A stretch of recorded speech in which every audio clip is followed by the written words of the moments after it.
Rockingham. It's Mike and Marty on the feed. It's June 2nd, the first unofficial day of summer here in Rockingham. I guess the summer starts later, but Yeah, it does. but this is like everybody thinks this is summer. Right, So, once you hit Memorial Day weekend, then. yeah, so here we are. We're going to be joined in a little bit by Bronwyn Sims. She's a local artist, actor, and fitness person. She's going to tell us about some things she's working on and they're working on in the community. And first, Marty, with some local events. So just reminding everybody that we are progressing very nicely with the Vermont Forward plan. We're now in step 3 of Vermont Forward. And as soon as we get to 80% vaccination rate, we're at like 79 right now, Yeah, I think, it's really in close. the state. Then basically we go to step 4 where things really start to open up. There will be, masks will not be required if you're vaccinated, nor will social distancing. The restrictions on outdoor and indoor gatherings Will go away. Just to remind people, though, that even if the mask mandate is lifted from the state, still be respectful to businesses that are choosing to require masks still. Just be respectful, Yeah, well, and there's also people who still have, co-occurring conditions and they're immunocompromised and they just all feel these comfortable. things that, they Yeah, so. have to watch out for. Go ahead. Yeah, I was just going to say this weekend, if you're looking for something to do, the Emmanuel Episcopal Church, which is located at 20 Church Street, will be having a Save Our Bell Tower tag sale. It's from 9 a.m. to 2 p.m. If it does happen to rain this weekend, which I don't think it's supposed to, it only rained last weekend because it was a 3-day weekend. But this weekend, not supposed to. There is a rain date of June 12th. So make sure that you stop by. If you're tooling down School Street, you'll see them up on Church Street from 9 to 2 on Saturday. I'm sure they're going to have lots of fun tag sale items. And it's a good cause. It supports their trying to save their bell tower. So. Yeah, I wouldn't be surprised if there are a lot of tag sales because there were supposed to be a lot of tag sales last weekend, and right? it all got wiped out. Got rained out, literally. Yes, literally rained out. But we're here to talk with Bronwyn Sims. And good morning, Bronwyn. How are you? Hi, how are you? I'm great. Good. Good to see you. Haven't talked with you for a while. First of all, I guess we should know, can you tell us a little bit about yourself, where you're from, where you're coming from, and what you do? Sure. Hi, Mike. Hi, Marty. Thanks for having me here. I really appreciate that. I am a born and raised Pittsburgh, Pennsylvania gal. So I grew up about an hour outside of Pittsburgh, PA. In a small town called Export, Pennsylvania, a rural little small town. Not unlike Vermont, actually, back in the day, but it's changed a bit since I left Pittsburgh. But that's not where I am right now. I am in southern Vermont, in Townsend, Vermont, not far from Bellows Falls and Saxon's River.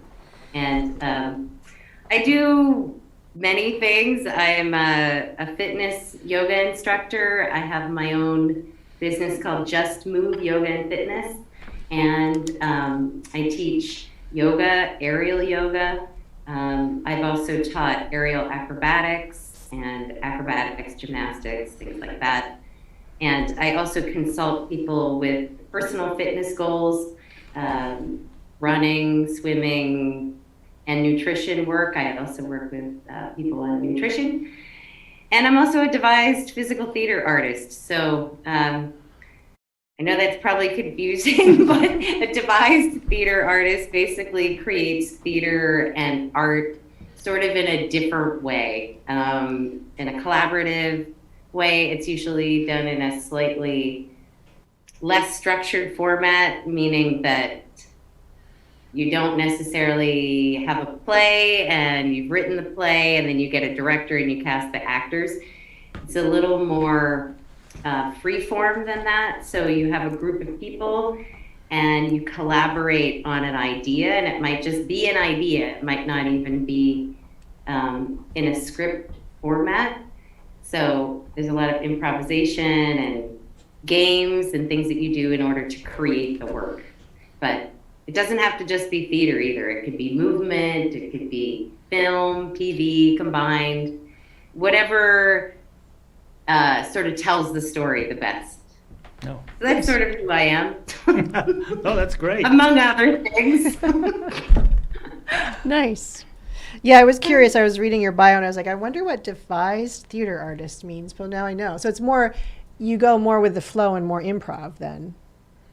Yes. Yeah. So you sort of think of things like, so you can create something from nothing, basically. Like if I wanted to create a theater piece about, I don't know, coffee, for example, you'd start with the idea and then you sort of unpack it. So you'd list all the different things about coffee, like where does it come from? How's it made? What does it taste like? What are the different ways you can add things to coffee? And then, so you'd make like a big list on a big board, maybe, so you have it in front of you. And then you take that and you create from it. So maybe like one of the things that coffee makes you feel is anxious. So then you could physically get up and embody that so that you can take it in different steps.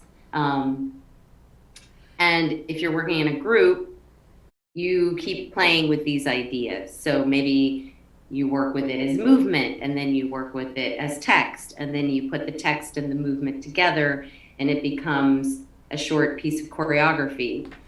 You could also implement film or video into that. So maybe some of the movement is done live, and some of it is actually videotaped behind you. So that you can combine different elements in devised work. It doesn't have to be just about the text. And it could be a piece that's done completely in mime with no words, or it could be a combination of movement, physicality, and text or poetry. So there's all kinds of ways. It's quite fun, and well, maybe fun's not the right word. I'm sure fun is the right Actually, word. fun does sound like That sounds like fun to It me. can be fun. It can also be very stressful. And I mean, there are times that it might feel like the loudest voice in the room is the person whose work or idea gets done. So I have to say it's not always democratic. And and when I was in school, I went to school for devised physical theater performance at the University of the Arts in Philadelphia in collaboration with Pig Iron Theater Company. And my whole 3 years of school, I was with the same 15 people, and we collaborated together on every project. We were in class together every day, and then rehearsals. And honestly, there were times where I felt like, wow, if you're a quiet person, or if you're a person who listens more as opposed to has to have your voice heard, your ideas might not get done. So I learned a lot about me. Like I was like, wow, you really listen a lot. You're not much of a person who has to have your voice out there. But so yeah, it's a very interesting process. It can be challenging. It takes a lot of communication.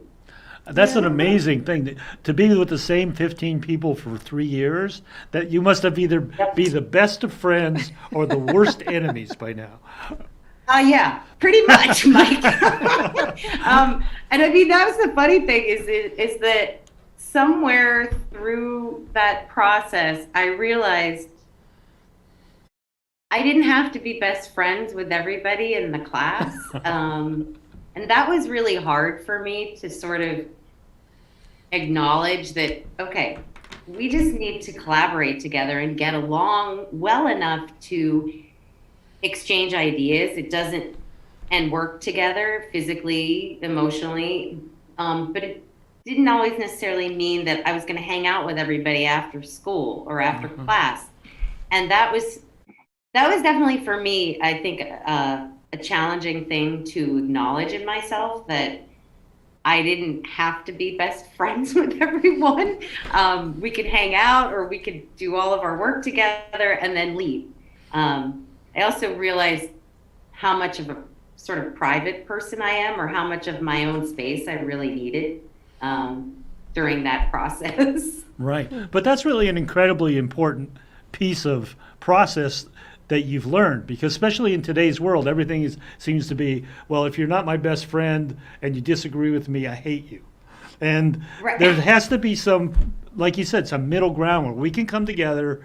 We might not be friends, but we can get something done. And that's, Yes. we are sorely lacking with that. You think? I think Yeah. so.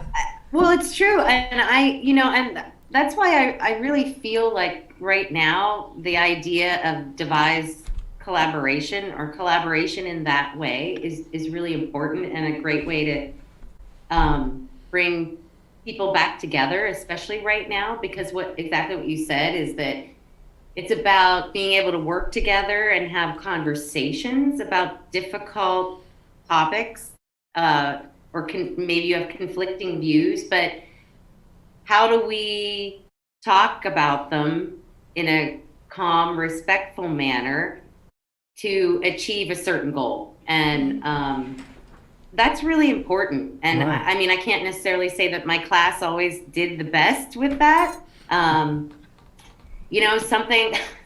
Something my professor said and I may get cry here, but that's typical of Bronwyn, is that she said to us during graduation, this is the moment where you realize the times that you brought the group up and the times that you brought the group down.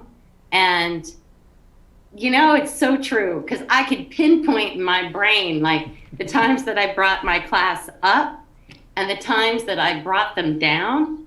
And that's hard. Yeah, It was hard to acknowledge. Yeah. Sorry. No worries. That's okay. I cry easily. So So, Two things. it's not you guys. Okay, good. I had that effect on people. We do. I knew that, Mike. I knew that. So, couple of things. So, you use the example of coffee. So, is that how you came Yeah. up with your strongcoffeestage.com? Is coffee like your thing? Because that's how people can reach you, right? Is Bronwyn at strongcoffeestage.com? Yes, that is my email. And yes, the theater company that my former husband, I'm not married any longer, but Patrick and I, it did come from coffee, actually. The theater company is called Strong Coffee Stage Company, and it's still currently around, but we're in a little bit of a holding pattern in terms of moving forward on projects.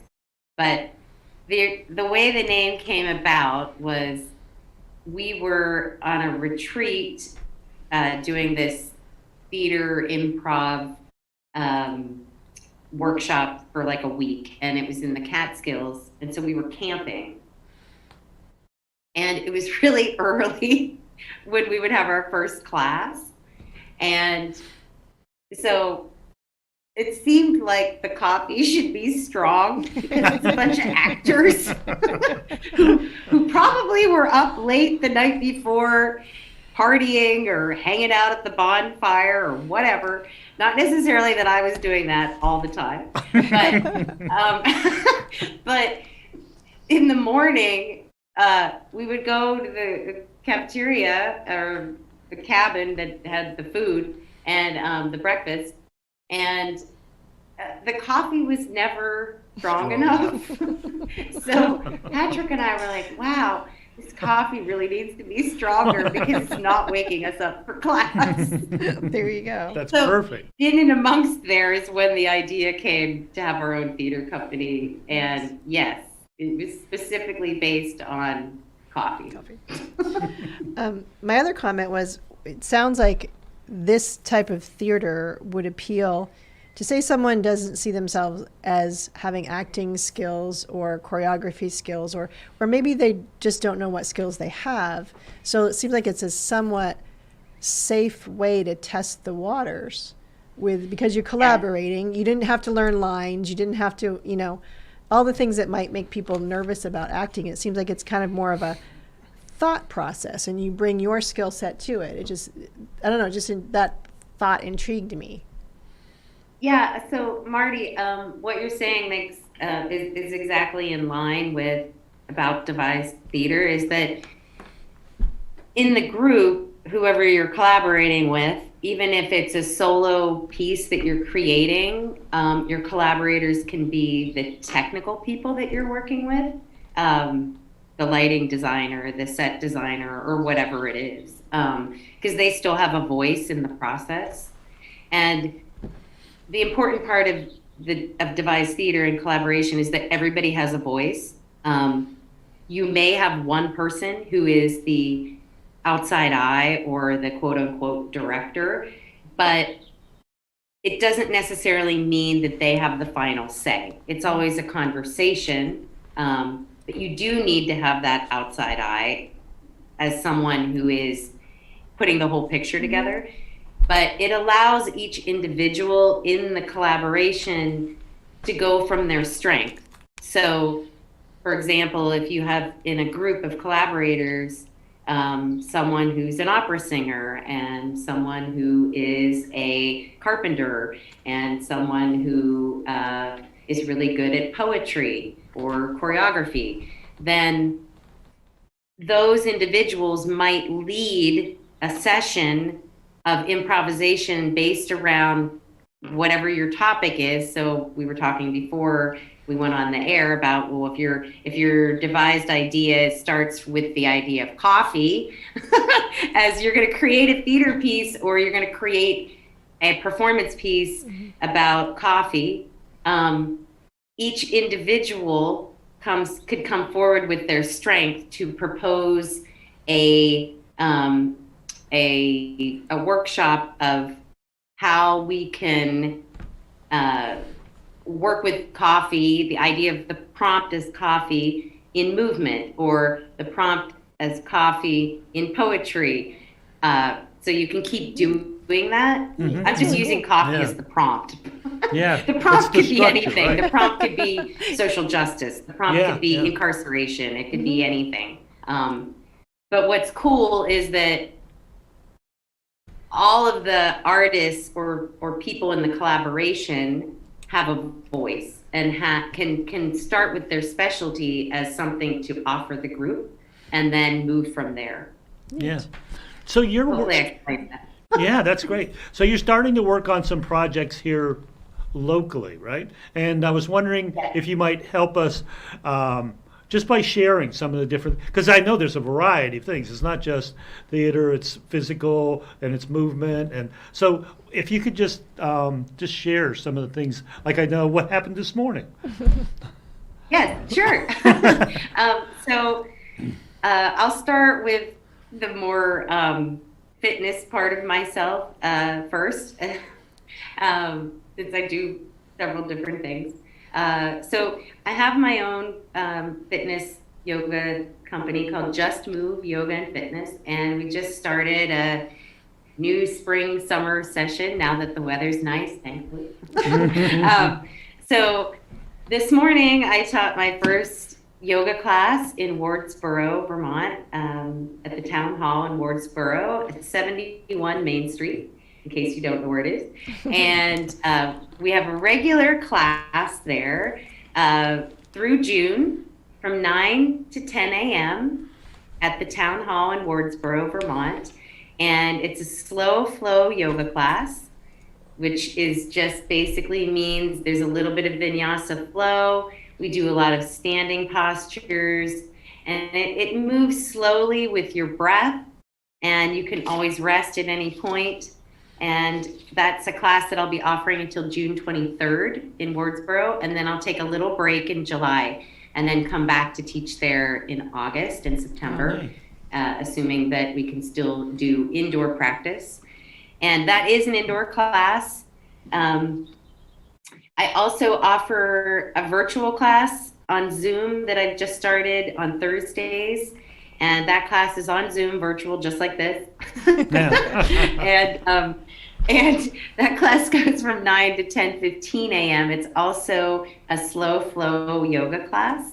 And if you're interested in either of those classes, you can email me. I think Alex popped up my email there. It's bronwyn@strongcoffeestage.com. And there's the possibility, I'm still working out the details, but I'm hoping to teach in person outdoors in Townsend, Vermont, and in the little, in the square. what do Yeah. you call it? It's called the Circle square or the Center area. commons. Yeah. I never know what it's called. Does anybody know what it's called? This is the It's the gazebo. commons, isn't it? gazebo. Yeah. Commons. Thank you. Yes. So I've just spoken with the town clerk there, and I've filled out a permit to hopefully be able to teach some outdoor in-person yoga classes in Townsend. Those aren't set yet, so hopefully there'll be classes in June there and July throughout the summer. And I'm also looking into teaching some classes in Saxton's River, outside of Main Street Arts, and there may be another location for some in-person outdoor yoga classes. So if you're interested in any of these classes, feel free to email me and be happy to give you more info. That's great. Thank you. Oh, sorry. No, go ahead. Right about. Go ahead. I didn't mean to interrupt. About 3 minutes. Sorry. The other classes I'm teaching up at Open Door Integrative Wellness in White River Junction is another place that I'm teaching. They're an awesome studio. They have all sorts of classes and wellness, acupuncture, physical therapy.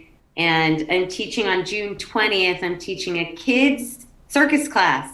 So if you have kids, and you don't mind driving either an hour to White River Junction, or if you live in White River Junction, let folks know it's on June 20th, and it's an Open Door Integrative Wellness. You can check out their website. It's www.opendoorworkshop.com, and there's classes listed there. I'm also teaching an adult inversions class. So if you like going upside down, I'll be teaching that also on June 20th. And it's all on their website in case you're interested. That's great. Nice. We have about 2 minutes left, so I wanted to give you a chance to, is there any other projects you're working on that you can tell us about quickly? And then I would also like to take the opportunity to invite you back because it's been a great show. I would love that. Yeah. Sure. So I'm working with Main Street Arts as a community artist, and I just wanted to give a little plug to them about some really awesome things that we're starting to implement there. There's a new board, and Susan Still is the board president, and there's about 4 or 5 community artists that will be working with Main Street Arts and the board to start some community conversations, and we are really interested in talking to the community and community organizations about how to provide healing and what these organizations need right now to come together to collaborate on maybe artistic projects or any projects that feel community inspired. So start to look out for emails or information from Main Street Arts in regards to implementing community conversations. We want to really reach out to the community to ask what you need right now for healing and to come out of isolation from COVID-19 and to help support the community. But there's all sorts of interesting ideas that we're coming up with, but inspired from the community, not from the artist standpoint. So it's a conversation between artists, board members, community members. Nice. 30 That's seconds. one of the projects I'm 30 working seconds. on right now. There are a few others, but well, I'll just plug this other thing real quick. The Vermont Dance Alliance, June 12th, we are doing performances across the state of Vermont, all about water conservation. I personally will be performing in White River Junction on June 12th in Lyman Park. Wow. These performances last pretty much, I think, all day, starting at 10 till about 5. And there's 5 awesome choreographers that'll be performing pieces in White River Junction at Lyman Park. That's June 12th. And it's all about water conservation. What a great thing. What a great topic. So if you can, please come. Oh, great. Awesome. Well, thank you so much. That's Yes. a Thank fantastic you. update, and thank you for coming on. Again, I would really like to have you on again, especially when things start going, when the collaborations start at Main Street Art. I'd love to get, it's been I guess, a pet project of ours is always supporting Main Street Arts, and we would love to hear more. Yeah. So thank you, I would Bronwyn. love to come on again. I so appreciate you for having me on. Thank you, Mike. Thank you, Marty. Thank you, Fact TV, Alex and Colin. You're awesome. Thank you all. All right, and that's it for this week on the feed. Bye, We will community. see you next Next week. And Okey-doke. that's it for, all right, see you. Bye. Thank you so much. Yep. Local news, politics, business, sports, arts, music. My God.